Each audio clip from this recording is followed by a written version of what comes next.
This is the CBS Evening News. Dan Rather reporting. Good evening. U.S. federal drug enforcement officials tonight are talking up a high-profile cocaine bust at sea. A mothership, a mother lode of cocaine. In terms of the total drug load pouring into the United States, it was almost literally just a drop in the ocean. Still, this represented a large single haul of illegal drugs and suspects hard to come by, and a reminder of how many drugs are still getting in and how hard it is to stop them. From Miami, Doug Tennell has the story and the pictures. It was a clear-cut victory in the Drug Enforcement Administration's war on Colombia's cocaine cartels. Officials in Miami released details today of a bust that netted more than a ton of cocaine after 3 months of high-risk undercover operations and a high-speed boat chase. This is cocaine that is actually in the pipeline. It's not cocaine that came in the last week or 2 or 3 from Colombia, and I think it's indicative of the magnitude of that pipeline that's out there. After leaving Colombia, the cocaine was loaded onto a so-called mothership, the freighter Nerma, north of the Caribbean island of Aruba. After stopping in Puerto Rico, the Nerma sailed to a rendezvous at sea last weekend with a fleet of small speedboats off the Bahamas. When the mothership began unloading bales of cocaine under cover of darkness, the Coast Guard's cutters moved in, while a U.S. helicopter tracked the action with an infrared camera. Dead ahead about 50 yards. He's moving again. He's running. Shoot. The Coast Guard fired 43 warning shots, seizing the Nerma and taking 3 small speedboats into custody. 17 persons were arrested, including speedboat operators of Cuban origin, the Nerma's Danish crew, and 4 Americans who planned to market the drugs in the United States. Agents put the street value of the cocaine at more than $50 million. But this victory, like most in the drug war, is a limited one. Intelligence reports had said the freighter Nerma was carrying more than 5 tons of cocaine. By that estimate, at least 3/4 of the Nerma's cargo is still unaccounted for. Doug Tennell, CBS News, Miami. President Bush and his aides had a high road, low road strategy today for promoting Mr. Bush's version of what should be done about drugs. For his part, Mr. Bush delivered a speech directed to the nation's 47 million school children about the destructive power of drugs. Simultaneously, the president had his spokesman launch another of what Democrats insist is a partisan political attack against those who want to do more in the fight against narcotics. White House correspondent Leslie Stahl has more about this. Leslie? Dan, the White House worked conflicting tracks to sell the Bush drug plan today. The president in the role of moral unifier, his staff on the partisan attack. Mr. Bush spoke by television hookup to more than 70,000 schools across the country, urging kids not to look the other way when drug use goes on around them. Saying no won't make you a nerd, won't make you a loser. He didn't talk down to the kids. He told them bluntly that if they use drugs, they're fueling the killings. From the city streets of America to the street bombings of Colombia, even dabblers in drugs bear responsibility for the blood being spilled. Drug use among high school seniors has declined dramatically, but many who need to be reached weren't in school today. They've dropped out. For those who were in school, Mr. Bush delivered the message that the rules have changed. You could lose your driver's license, your college loan, you could even go to jail. And if you risk doing drugs, you risk everything, even your freedom, because you will be punished. I think that a lot of kids learned a lot, and that it was good that the president could talk to students besides just adults. But the message didn't reach everyone. I'd rather have a straight job instead of getting a chance of going to jail. Right. But sometimes that's the only way you can make money. Not many people listen because they do hear it every day. You know, people, it just goes in one ear and out the other. While the president took the high road, his spokesman, Marlin Fitzwater, blasted a Democratic plan to spend $2 billion more than the president wants by cutting the defense budget. Their first answer was to tax more, he said. Their new answer is to spend more, the traditional Democratic formula. The president's plan is inadequate. It continues his war of words against drugs. And what we're going to do is to put some substance into it. White House sources say the president is now willing to compromise by accepting some cuts in defense spending. The Democrats are now negotiating among themselves to try and get the spirit of bipartisanship back on track. Dan? Thank you, Leslie. Soviet politician Boris Yeltsin appealed directly to President Bush today to help save economic reform inside the Soviet Union. Yeltsin went to the White House for a meeting with National Security Advisor Brent Scowcroft, and a spokesman said Mr. Bush, quote, dropped in to chat for about 15 minutes. Later, Yeltsin met with Secretary of State Baker. He told reporters he had given President Bush a list of 10 ways the United States could help to rescue Mikhail Gorbachev's program of economic reforms. Yeltsin is on a private, unofficial tour of this country. 45 years of communist rule officially ended today in Poland. Without a single no vote, Parliament approved the new government led by Solidarity. The vote followed weeks of hard bargaining that left the new prime minister exhausted and on the point of collapse. Bert Quint covered the day's events in Warsaw. The real drama came before the vote. Poland's Prime Minister, Tadeusz Mazowiecki, was making a nationally televised speech to Parliament when he suddenly gasped and nearly collapsed. He was helped off the rostrum, and for 50 agonizing minutes, Poles wondered if Mazowiecki, 62 years old and a heavy smoker with a history of heart trouble, was even alive. Then the Prime Minister returned. His heart had been checked, and he was all right, doctors said. Just fatigue, it seemed, after putting in weeks of 20-hour workdays trying to construct a government the communists would not dominate, but would not sabotage either. In a striking gesture of unity, Parliament overwhelmingly approved that government. The historic, peaceful transfer of power from communist to non-communist rule had come. Solidarity and its allies control this government, but they need the cooperation of the communists. To get it, Mazowiecki gave the communists 4 of 23 cabinet posts, including the important defense and interior ministries. Meanwhile, a sign of communist goodwill, the party man who heads the security forces, General Czesław Kiszczak, said he has ordered Poland's notorious riot police, the ZOMO, cut by more than half. As for the army, Poland's communist president, General Wojciech Jaruzelski, removed several hardline generals from key positions and put younger, more moderate officers in their place. Now, it seems, the way is clear for the new government to fight Poland's real enemy, the disintegrating economy that threatens to turn a proud nation into a beggar. Bert Quint, CBS News, Warsaw.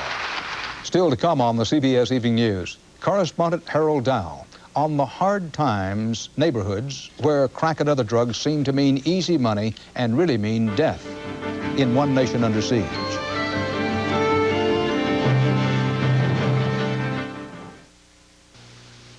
You can see the dream of success in the Germany eyes. today issued a strong protest to its communist ally, Hungary, demanding the Budapest government close its borders and stop the flow of East Germans through Hungary to the west. More than 10,000 East Germans have now reached West Germany in the last 2 days, and more on their way. Anthony Mason reports. As thousands more East German refugees crossed into the west today, Hungarian officials announced their borders will be left open indefinitely. The crossing point was a continuing scene of celebration. This 27-year-old German, now living in the West, waited nervously for his wife and child to cross the border. On this second day of the exodus, they were finally reunited. The first wave of refugees has moved on to the tent cities just inside West Germany's southern border. The camps in West Germany have filled up quickly, and with some 60,000 East Germans still in Hungary, officials here can't be sure how many refugees to prepare for. The Red Cross has provided food and clothing, and local businessmen are already offering jobs. Klaus Tauheim posted a list of 9 technicians' positions in his machinery company. He was also looking for a gardener. But not perfect. If he can see the difference between a tree and a flower, we would take him. Okay. The refugees are required to stay in the West German camps only as long as it takes them to fill out the forms. When they are registered, they are citizens of the Federal Republic and they can go where they want to. They're given $100 in cash and coupons for gas. And Kassa Hans Joachim and his wife Heidi were on their way again. They'd left behind his job as a master butcher and their son in the East German army. Today they headed west to find distant relatives in Nuremberg. In their wake, the refugees are discarding the symbols of their past. An East German Trabant car sold to this young West German today who sat puzzling through the instruction manual. The price, $100. The previous owner's teddy bear and laundry included at no extra cost. Anthony Mason, CBS News, Vilshofen, West Germany. In Washington, the House voted tonight to restore criminal penalties for desecrating the American flag, up to a year in prison and an unspecified fine. President Bush and others are still pushing for outright changing the Constitution with a full amendment against flag desecration. All this the political fallout from last June's Supreme Court ruling that burning the flag is a constitutional form of protest. The House Ethics Committee voted today to begin a preliminary investigation of Representative Barney Frank. The Massachusetts Democrat has acknowledged hiring a male prostitute, initially for sex, then employing him as a personal aide. Frank says he fired the man in 1987 after learning the man was running a prostitution service from Frank's apartment.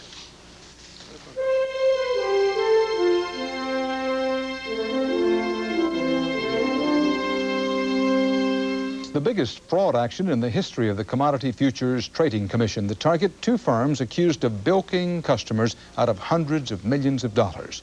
You may be hearing the same sales pitch they used. Business correspondent Ray Brady offers this cautionary report. He's disabled and only works part-time.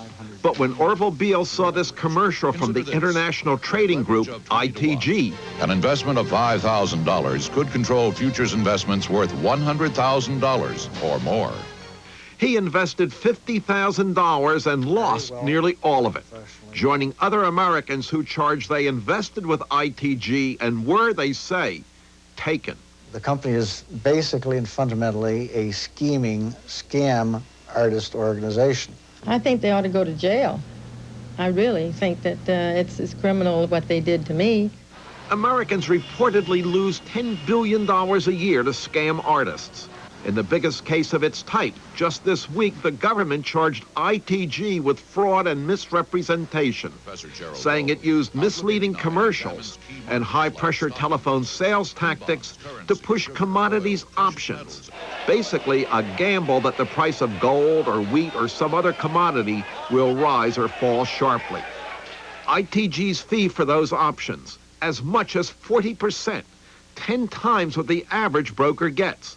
A commission so high the government charged, 85% of ITG customers lost money. What the customer is buying for the 40% commission is the best effort that ITG can give. Anyone who charges a 40% commission is charging an outrageous amount, and nobody should do business with them. Mary McCarley didn't understand that. She's still working because ITG lost the $31,000 retirement fund she had saved. It seemed like every 3 or 4 weeks I had to spend more money, and it was things I didn't understand. S&P 500s and S&P something else, and gold, silver, euro dollars. ITG discloses that it's very speculative upfront in large print in all the documents that it sends to its customers. Mike D'Agostino says he lost $25,000 to that ITG siren song. They told me there was a risk, but I didn't have to worry because I would make money. I would become a millionaire. One who did become rich, ITG's chairman, David Barree. He owns this lavish California estate. He could be worth, say, ex-employees, upwards of $250 million. But ex-broker Joel Stewart was so sickened by the way ITG made money, he quit. When you have a losing client after losing client after losing client, you just can't continue to tell the story. Experts say there are dozens and dozens of firms around the country selling commodity options to investors at high prices. Telephone salesmen taking Americans for millions of dollars every day. So, buyer beware. Ray Brady, CBS News, San Mateo, California.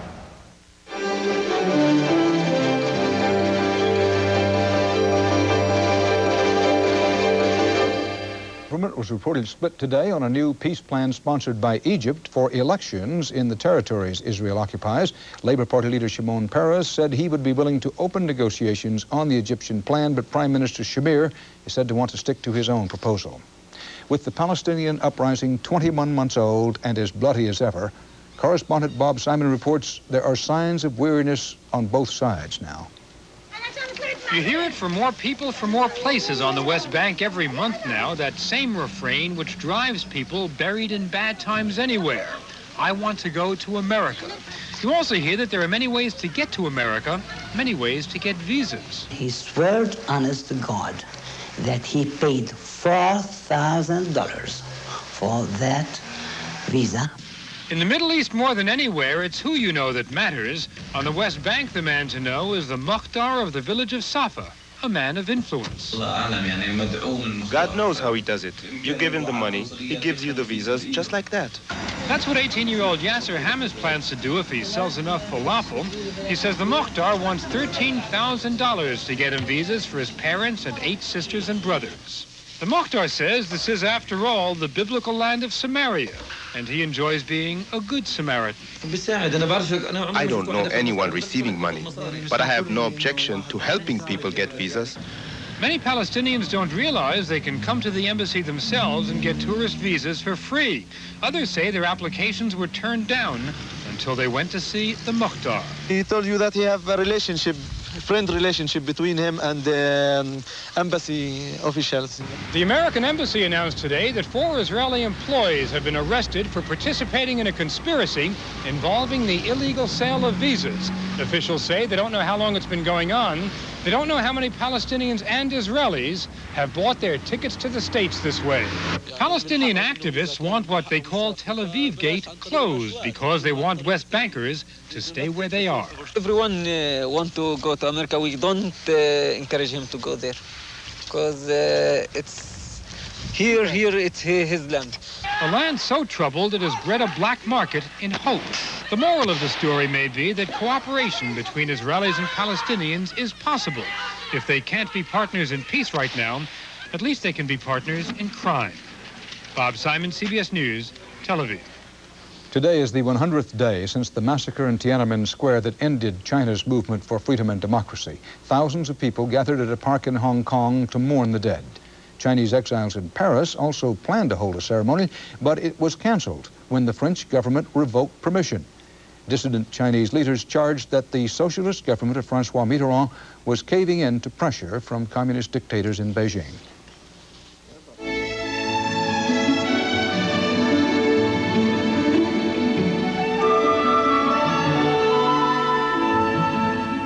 Continue CBS News special coverage of crack and other drugs under the general title, One Nation Under Siege. A look tonight at some shaky grounds for hope. Hope amid inner-city decline, despair, and destruction being accelerated by drugs. Residents who believe they can make a difference, who don't look the other way, even if it means facing the fear of death. Tonight, part 2 of correspondent Harold Dow's report from the streets, this time from the Roxbury section of Boston. The unsung heroes there who are working to take back the night, the streets, and their children from the menace of drugs and violence. Roxbury exists in the shadow of Boston. Living here has been compared to living in a war zone. High unemployment, high crime, vacant lots. Remnants of riots during the 60s when both the business community and the city walked away. From a standpoint of not giving the kind of attention that it should have been given, yeah, I'd say it was in fact abandoned for some 25 years. Today, residents are willing to talk about what that did to Roxbury, but they're afraid to be identified. It just changed. We didn't notice it. There was such a gradual change, we didn't notice it until it exploded. What exploded was gang warfare, turf fights, revenge killings, random shootings of innocent bystanders. Roxbury is an isolated community, a community where taxi drivers and delivery men often refuse to go. Why? In one word, fear. Fear of gang violence, fear of death. Definitely, I watch my back every 2 seconds. I take a step. You have to. You gotta look at all the cars that come by. They might drive by and shoot us. You never know. You could be just walking across the street and they'll shoot you. Too many guns out there. Scared in this neighborhood. Sometimes I am. At night, yeah, sometimes I am, yeah. Really? You never know what can happen, you know? The fear on these streets is palpable. People are afraid to leave their homes, afraid to talk to strangers. It infects everyone, including the police. Sometimes, you know, you ride down the street, 2 o'clock in the morning, and when you get to the end of the street, you say, boy, I made it. The police seem unable to stop the violence, and they can see the effect on the neighborhood. I ain't got his gun. How I shoot somebody? Imagine the pressure being that you don't know whether you're going to live tomorrow. Imagine the pressure knowing that when you walk down the street, somebody may ride by and shoot at you and kill you. For those who can no longer cope with that pressure, a unique program has been started at the Roxbury Community Health Center. Residents can talk to counselors about their constant fear and helplessness. Only thing I wish they will find whoever did it to him. It is very, very unusual to get in any group of 3 persons more than one person who has not witnessed some traumatic incident in the neighborhood, if they live in the neighborhood. If there is hope for the community, it comes from residents who refuse to be frightened away. People like Geraldine Hines, an attorney who can afford to live elsewhere, but chooses to stay. That really hasn't been an issue for me, moving away. I love this community.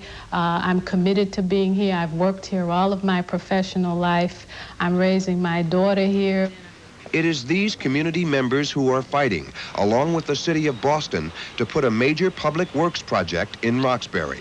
The agency would create hundreds of jobs and be the cornerstone for renewed growth. Businesses would then see that there is investment and there is confidence to develop in the Roxbury community. No one believes one government project is enough to restore an entire community. Years of rebuilding will be necessary to make up for the decades of neglect, but the foundation may already be here. There are lots of good people in this community, good people that you know and good people that you don't know. That's what I think about when I think about Roxbury. Fear and strength, violence and hope, all meeting on the streets of Roxbury every day. Harold Dow, CBS News, Boston. And that's part of our world tonight. A reminder to please mark the day and time, Thursday night at 8, 7 Central Time, for 48 hours, a return to Crack Street, a special program on the spreading danger of crack and what you can do about it. For now, Dan Rather and the CBS Evening News. See you tomorrow. Good night.